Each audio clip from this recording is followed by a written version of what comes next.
People often think the hardest part about following your dreams is finding the courage to begin.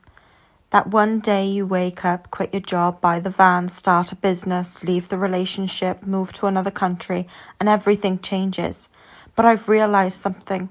For me, that hasn't been the hardest part at all. The hardest part has been living in the space between fear and trust. Because the life I'm trying to build isn't really about a van or about traveling or even living in Spain. Those are simply expressions of something much deeper. What I'm really trying to build is a life where I wake up feeling present, where my nervous system feels safe, where peace isn't something I have to escape to, it's simply the way we live. A life where I have enough time to watch Lucas discover the world instead of rushing him through it.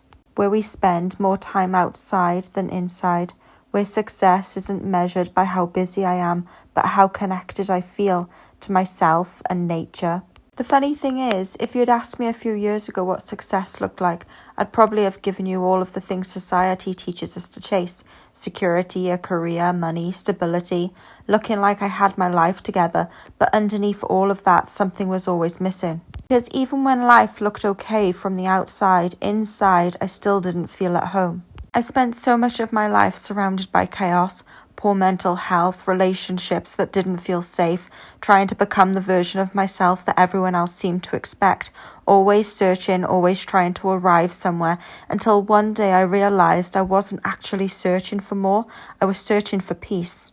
And that's where things became complicated, because choosing peace sounds beautiful until it asks you to make difficult decisions. The hardest part hasn't been starting YouTube, it hasn't been traveling, it hasn't been living in a van. The hardest part has been choosing myself when nobody can guarantee the outcome. Every single day my mind gives me reasons to stay exactly where I am. It tells me to wait, it tells me until I've got enough money. It tells me to wait until everything is paid off, until the timing is perfect, until I know for certain it'll all work out. Then an hour later, I'll think, no, life is happening now, and I'll go back and forth, not because I don't know what matters to me, but because I care so deeply about getting it right.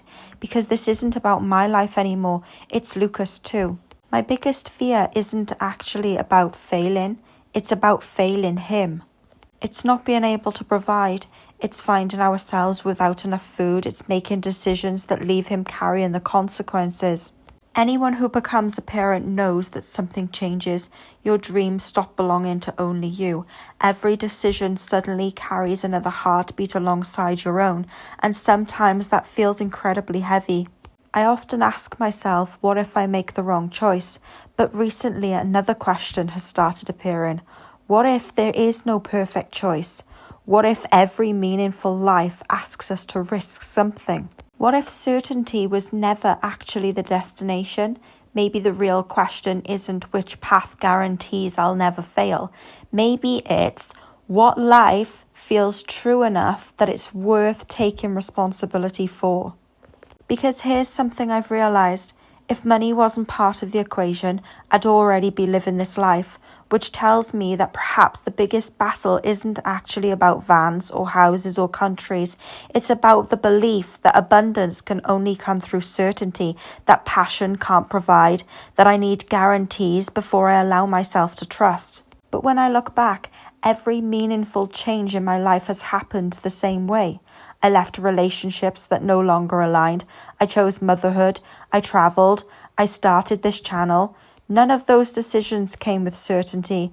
They all came with fear. And every single time I had to decide which voice I wanted leading my life, fear or trust. I wish I could finish this video by telling you I've figured it all out, that I've made my decision, that I know exactly what comes next. But that wouldn't be true. I'm still walking this path, still questioning, still learning, still growing, and maybe that's exactly where so many of us are. Not at the end of the story, but somewhere beautifully in the middle of it. So if you're watching this and you're holding a dream that feels impossible, if you're waiting until you feel completely ready, maybe this is your reminder that none of us can see the whole path. We can only ever see the next few steps. Perhaps courage isn't the absence of fear. Perhaps courage is choosing not to let fear become the author of our lives. By the way, I'm Danielle. Thank you so much for spending this time with me. If this conversation resonated with you, I'd love to hear from you in the comments. What dream keeps calling you even though it scares you? And if you'd like to follow our journey as we continue building a slower, simpler life through nature, motherhood, van life, and the pursuit for what truly matters, I'd love to have you here. Until next time, thanks for watching, and thank you for walking this journey with us as we continue living the wildlife way.